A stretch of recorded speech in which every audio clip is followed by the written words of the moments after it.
Kini atong latest weather update Wednesday, April 6, 2022. Ang low pressure area na atong gimonitor na nasa 15 kilometers habagatang silangan ng Davao City or sa vicinity ng Laak, Davao de Oro. Og so far sa atong latest assessment, less ang chance kini ma-develop na bagyo or tropical depression within the next 24 hours. Samtang natay gimonitor na lain na low pressure area na sa gawas ng atong Philippine Area of Responsibility na igilay una 2,710 kilometers silangan sa Mindanao.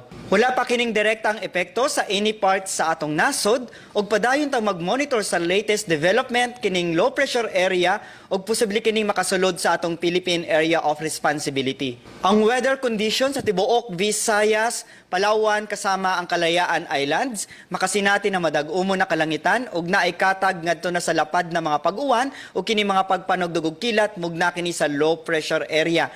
Magdala kini usahay kusog na mga pag-uwan na posible ang mga pagbaha ug ang pagdahili sa yuta ilabi na sa mga vulnerable areas. Para sa atong mga dugang detalye, bisitaha atong mga official social media accounts. Kini si Jomer Eclarino gikan diri sa DOST Pag-asa Mactan. Maayong adlaw ug mag-amping tang tanan.